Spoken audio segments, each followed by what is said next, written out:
Eh oui, et de retour, on va y aller avec une question phare qui est la suivante. Papa, maman, est-ce que le Père Noël existe? Coach, comment on répond à cette question? Ben, j'aimerais bien vous retourner la question. Ah. Marco Alix, vous avez cru au Père Noël jusqu'à quel âge? Jusqu'à aujourd'hui, on y croit. En tout cas, pour moi, j'y crois. Super, Marco? Moi, vraiment, honnêtement, je ne m'en souviens pas. Mais je pense que ça a duré quand même. Ça a duré. Et comment vous êtes senti quand vous avez su que le Père Noël n'existait pas? Floué. Oui, Oh, bon, on a laissé faire. Ça fait cet effet-là. Ce qu'il faut savoir, c'est que le Père Noël, il existe dans l'imagination des enfants. Et entre 4 ans, 6 ans, un enfant ne fait pas bien la différence entre son imagination et la réalité. Donc si un enfant de 4 ans croit au Père Noël, que vous venez lui dire qu'il n'existe pas, vous aurez même peut-être du mal à le convaincre. En général, la question survient vers l'âge de 7 ans. De 7 ans, on entend les grands lever le débat et on se demande s'il existe, s'il n'existait pas. Moi, je me souviens à l'époque que ça m'avait vraiment troublée. Ça m'avait troublée et j'étais inquiète, mais il n'existe pas. Et puis, on m'avait raconté qu'il existait et qu'un jour, en descendant du ciel avec ses cadeaux, il s'était fait trancher la gorge par les hélices d'un hélicoptère. J'ai été déconcertée et triste. Ouh là là, mais comment est-ce que les enfants du monde entier vont recevoir leurs cadeaux cette année? Mais ce qui m'a réconfortée, c'est que les parents étaient là pour prendre le relais. Mais pour revenir à la question, si votre enfant vous pose la question, il vaut mieux opter pour la vérité parce qu'un mensonge, même quand il est joli, il reste un joli mensonge et c'est un mensonge. Et tout mensonge fragilise la confiance. Donc si votre enfant vous demande, papa, maman, est-ce que le Père Noël existe? Vous pouvez lui renvoyer la question. Qu'est-ce que tu en penses? Tu penses qu'il existe? Pourquoi? Qu'est-ce qui te fait dire qu'il n'existe pas? Et puis clarifier, expliquer que Noël, à la base, ce n'est pas la fête du Père Noël, c'est la naissance du Christ qu'on commémore le 25 décembre et que le Père Noël, c'est un personnage occidental qui a été inventé, un personnage qui distribue des cadeaux la veille de Noël. Et cet amour, ce partage, cette générosité sont à encourager. Mais en réalité, ce sont les parents qui achètent les cadeaux. Quand vous allez le dire, peut-être que votre enfant va se sentir un peu déçu, parce que ça vient mettre fin à un beau mythe. Mais par contre, l'enfant se sentira comme un petit grand. Il fait partie du cercle des initiés qui savent que le Père Noël n'existe pas. Et vous avez totalement raison, hein, c'est vrai. Moi, il y a 2 semaines, la petite anecdote, j'étais en train de conduire et mes enfants étaient derrière avec leur cousin. La plus grande qui a 8 ans, qui était en train de démonter l'imaginaire du Père Noël qui existe. Je n'ai pas intervenu du tout, je suis restée à la maison. Je me suis dit, mais c'est ma fille qui est en train de faire ça. Mais bon. Alors, l'idée, c'est qu'il faut retenir dans tout ça, c'est que c'est vrai que même si on leur dit la vérité, le Père Noël, il n'existe pas. Mais l'amour diffusé autour du Père Noël, tout ça, c'est la réalité. C'est ce qu'il faut retenir. Ça nous envoie à la deuxième question. Hein. Papa, maman, à Noël, comme cadeau, je veux un jeu vidéo, un vélo, des rouleurs, une balle de basket, une voiture radiocommandée, un piano, un baby-foot, un stade de foot. Que faire lorsqu'un enfant veut tout avoir comme cadeau de Noël? Dites-nous tout, très cher coach. Nous sommes presque tous confrontés à cela. Hein. Une liste interminable au Père Noël. En fait, ce qui se passe, c'est que nos enfants, quand ils regardent la télé, ils sont sur Internet, et puis quand ils discutent avec leurs amis, ils sont bombardés de publicités. Publicités toutes plus alléchantes les unes que les autres. Et les jouets sont tous plus innovants les uns que les autres. Et donc, ça leur donne envie de tout avoir. Mais derrière cette envie de tout avoir, il y a quelque chose d'un peu vicieux, qui est que ça peut générer une insatisfaction chronique. J'ai eu mon avion, mais je n'ai pas eu mon vélo, donc je ne suis pas satisfait de mon cadeau. J'ai eu mon avion et mon vélo, mais je n'ai pas eu ma balançoire. Il faut recentrer nos enfants sur l'essentiel. Si votre enfant vous fait une longue liste, ou vous cite plein de cadeaux, ce que vous pouvez faire, c'est lui demander d'écrire sa lettre au Père Noël, qu'il existe ou pas. Quand on parle de lettre au Père Noël, même quand les enfants savent que le Père Noël n'existe pas, c'est une manière d'embellir tout ce qui se passe. Vous demandez à l'enfant d'écrire sa longue liste au Père Noël. C'est un bel exercice d'ailleurs d'expression écrite. Si l'enfant écrit voiture avec 2 T ou 2 R, dites-lui que le Père Noël ne connaît pas ce genre de voiture. Avec 2 T. Il est un vérificateur. Exact. Et une fois que c'est fait, demandez à l'enfant de trier, de prioriser sa liste. S'il n'y avait qu'un seul cadeau ou 2 cadeaux seulement à choisir, que choisirais-tu? Ce qui est bien aussi, ce que vous pouvez faire pour apprendre le contentement, il faut que votre enfant ait cette valeur-là, qu'il apprenne à être heureux avec ce qu'il a. Un peu avant Noël, vous pouvez sortir les jouets qu'il a déjà, faire un petit rangement, mettre au rebut bon, tout ce qui est abîmé. Et puis les jouets qui sont plus intéressants pour lui, il peut les donner à des enfants moins âgés ou bien à des enfants plus démunis. Et pendant que vous faites le décompte, encouragez vos enfants à apprécier ce qu'ils ont déjà, c'est important. Donc vous demandez à l'enfant de prioriser. Et puis, en fonction de votre budget, votre poche, en fonction des jouets que l'enfant a déjà, ben ça va vous donner une idée du cadeau que l'enfant veut. Soyez clair avec votre enfant. Dites-lui, c'est pas sûr, tu n'auras pas toute ta liste, mais je suis sûre que ton cadeau va te plaire. Il faut que tu sois heureux, tu sois content du cadeau que tu auras. Et le plus important, ce que j'aimerais quand même rajouter, c'est que un jouet, reste un jouet, d'accord? Il peut procurer du plaisir, mais rien ne vaut le plaisir de jouer avec ses parents. Donc si vous êtes présent aux côtés de votre enfant, en train de jouer avec ce cadeau qui a été acheté, votre enfant, il y a de fortes chances qu'il soit heureux. Le bonheur sera partagé. Exact. Alors, on a essayé avec vous qui nous suivez, vous dans la rue, à vous poser la question de savoir quel serait le cadeau idéal à offrir à vos enfants. Ben voilà la réponse.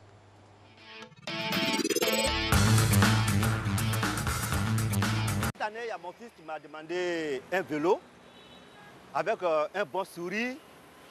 Donc, le vélo, quel donner? J'aime offrir des scribbles à mes enfants, puisque j'ai 5 enfants. Les filles, je les offre des machines à coudre, pour qu'elles puissent apprendre beaucoup de choses. Voilà, pas les pistolets comme on a pour coutume d'offrir aux petits garçons, là c'est plus le cas. Alors, on donne plutôt des ordinateurs pour enfants, bien sûr.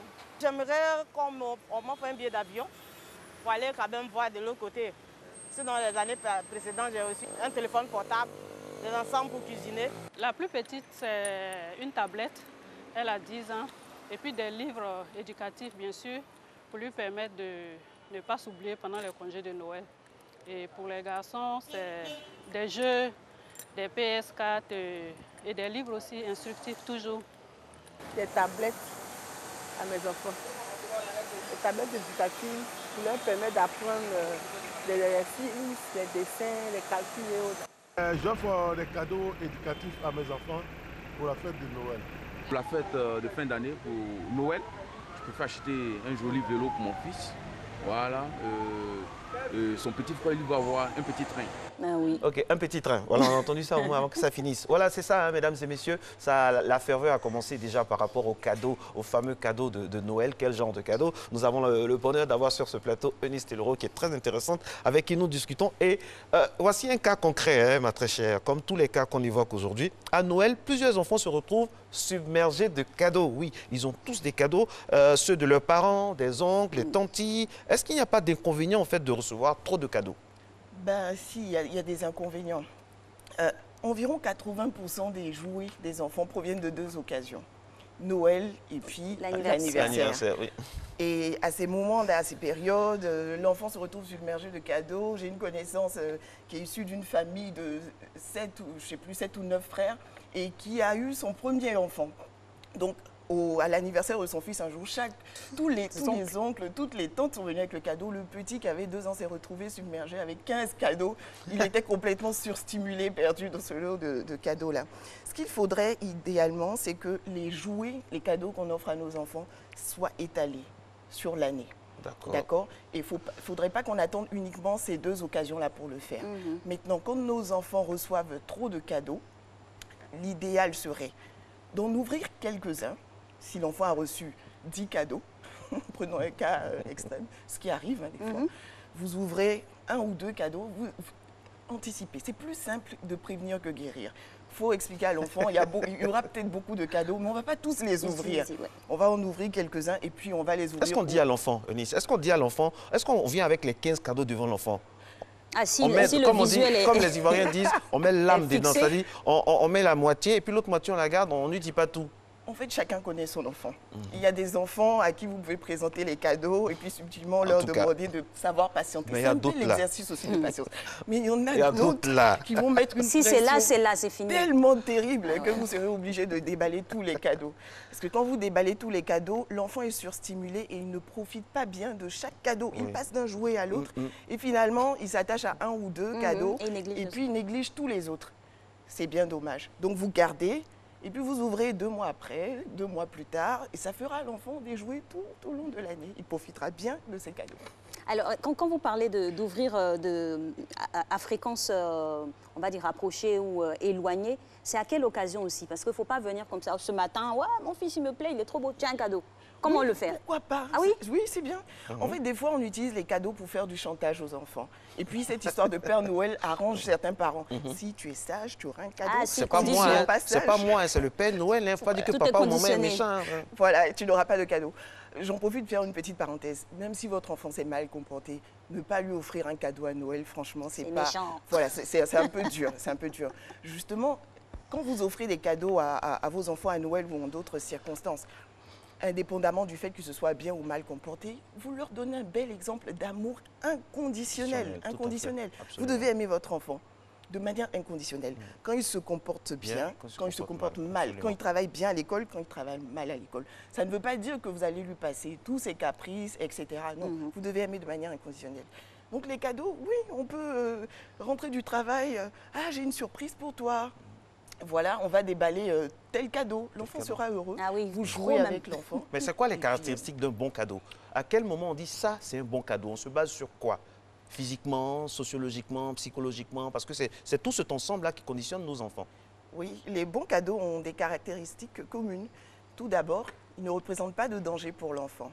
Donc il faut éviter les jouets qui ont des bouts pointus, tranchants, ou bien des objets qui, en se décomposant, peuvent avoir de petites pièces pointues ou tranchantes. Si vous avez un bébé, il faut éviter les jouets qui comportent de petits objets. Si vous avez un bébé et des enfants plus grands, même dans les cadeaux des enfants plus grands, il faut éviter ce genre de jouets. Par exemple, les chaussures de Barbie. Vous savez, un enfant, quand il a 6 mois, qu'il commence à faire 4 pattes, il est en phase d'exploration. Voilà. Et donc, il porte tout à la bouche. Il ne faut pas que le cadeau devienne un danger pour l'enfant. Ensuite, les bons jouets sont amusants. Amusants dans le sens où ils doivent susciter l'intérêt de l'enfant pendant longtemps. Il faut éviter les jouets qui ont un bouton marche arrière. On n'a plus le bouton marche. L'enfant est là, il regarde. Et le jouet fait son numéro. fonctionne seul. Moi, je me souviens, mon fils avait eu, lors d'un arbre de Noël, un petit chien là. Ah oui, qui fait les acrobaties. Non, mais les acrobaties, c'est encore mieux. Le chien, il faisait que ça. Et puis, il chantait la même chanson en boucle avec un volume. On n'arrivait pas à tenir de conversation au salon quand le jouet était en marche. Et quand on essayait de l'éteindre, l'enfant pleurait. Donc, heureusement, le chat a perdu 1 patte, 2 pattes, 3 pattes, 4 pattes. Alors, dites-moi les filles, dites-moi, j'ai une question à vous poser. Ça, je ne sais pas si c'est moi que c'est arrivé. Est-ce que vous aviez aussi, quand vous étiez petite, cette envie de démonter le cadeau pour voir ce qu'il y a dedans? Non, ça, je crois que c'est caractéristique des garçons. Hein. Mais ça révèle en fait une forme d'intelligence. Oui. Des fois, parce qu'il y a 8 formes d'intelligence. Oui. L'intelligence logico-mathématique, verbo-linguistique que vous avez forcément parce que vous êtes journaliste. Et puis, il y a l'intelligence kinesthésique. On a envie de démonter, de toucher. Voilà. C'est une forme aussi d'intelligence. Et ça révèle cela chez vous. Donc, pas forcément tout le monde, mais il y a des personnes en particulier qui ont cette chirurgien. Intelligence. Donc, pour revenir sur les bons cadeaux, je disais que le cadeau doit être, il ne doit pas représenter un danger pour l'enfant, il doit être amusant, susciter son intérêt pendant longtemps.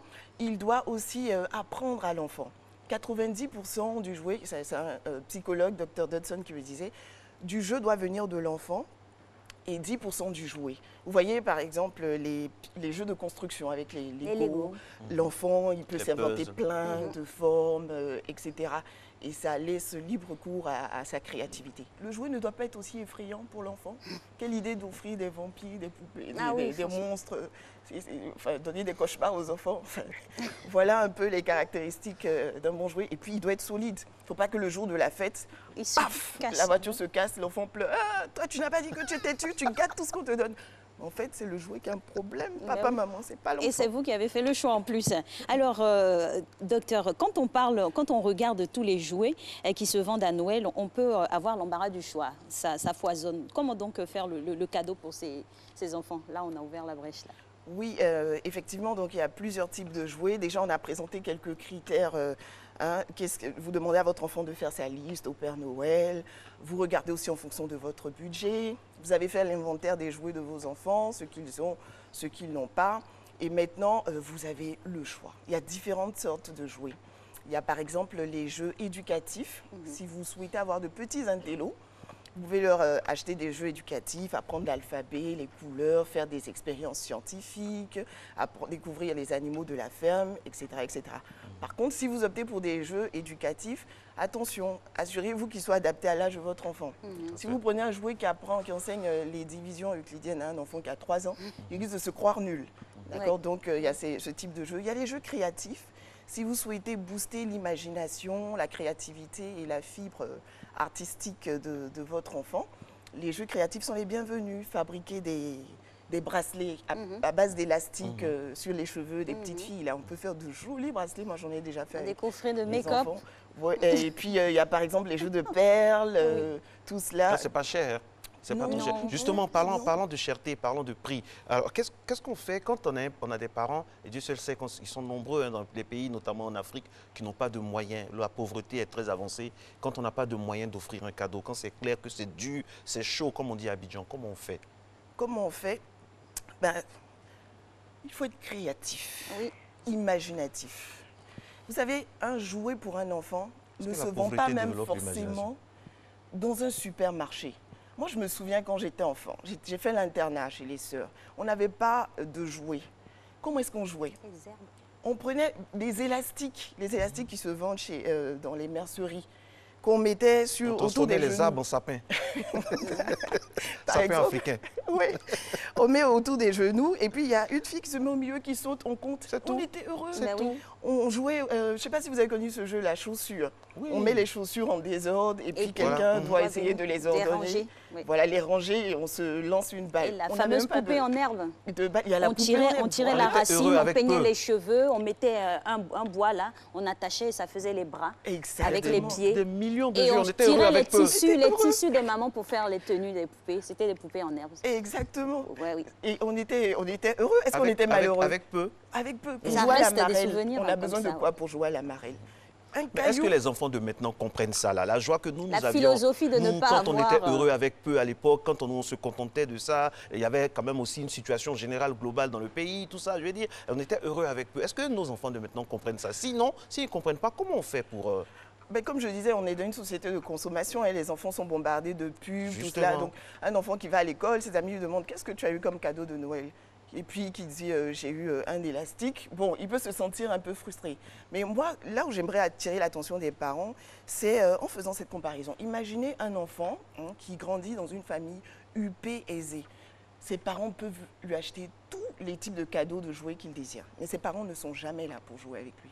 Et puis un autre enfant qui a des parents qui n'ont pas de grands moyens, mais qui utilisent avec ses parents les rouleaux même de papier hygiénique, les boîtes d'allumettes, même les cartons, le carton du supermarché, faire des voitures pour s'inventer des maisons. Franchement, celui qui joue avec ses parents aura de très très beaux souvenirs d'enfance par rapport à celui qui a tout et qui n'a pas ses parents. Donc il faut qu'on ramène nos enfants à l'essentiel. Il faut qu'on sache aussi en tant que parent qu'un jouet qui fait plaisir et qui est amusant n'est pas forcément quelque chose qui coûte cher et qui se trouve au supermarché. Tout le long de l'année, quand je disais offrir des cadeaux, des jouets à ses enfants, on n'est pas forcément obligé d'aller acheter. Avec ce qu'on a, on peut s'inventer des choses et offrir de beaux cadeaux. J'oubliais aussi, les livres sont d'excellents cadeaux. Les livres, ça ne coûte pas cher. Il y a des livres à 1000 francs, 1500 francs, 2000. En plus, quand vous lisez avec vos enfants, vous développez leur intelligence, vous les aidez à s'améliorer, vous permettez de développer leur intelligence verbo-linguistique. Et c'est un temps de qualité avec papa, avec maman. On peut opter pour un livre. C'est aussi un beau cadeau. Et surtout, en cette période de fin d'année, pourquoi pas faire appel à la fibre de solidarité quand on a des anciens cadeaux? Peut-être on devrait initier une banque de cadeaux, pas les cadeaux gâtés, ceux qui ne sont pas utilisés, pour offrir à ceux qui n'en ont pas forcément. Oui, en le faisant, on éveille nos enfants aux difficultés des autres. À la solidarité. Et puis à la solidarité, ils sont heureux d'apporter, de partager. Dans les cadeaux, dans les habits, tout ça. Et puis c'est bien que ce sont les enfants eux-mêmes qui donnent. Parce que généralement, les parents prennent pour aller donner. C'est très joli, c'est très beau de voir son enfant aller faire le tri soi-même. Et surtout choisir, quand on les regarde en caméra cachée, comme on dit, on sent que l'enfant est en train de choisir ce qu'il aime aussi. Et ça fait plaisir, quoi. Ça, c'est bon. C'est beau. Il y a plus de bonheur à donner qu'à recevoir. Exactement. Exactement.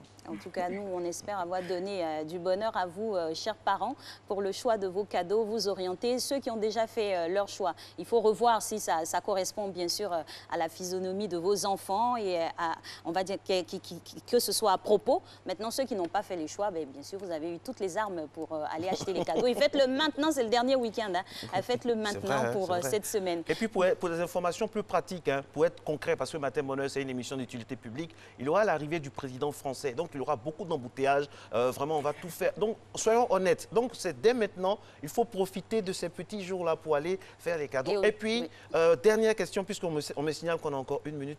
Eunice, parfois, on a des cadeaux qui sont à la mode. Tous les enfants du quartier, tous les enfants du quartier ont le même cadeau ou bien vont avoir le même cadeau, ils sentent ça. Comment on fait pour éviter ce dictat-là? En fait, une année, c'était les tablettes. Oui. Après, c'était les jeux vidéo, les overboard. Cette année, c'est quoi? En fait, il faut avoir des valeurs familiales qui sont fortes, d'accord? Et les communiquer à vos enfants.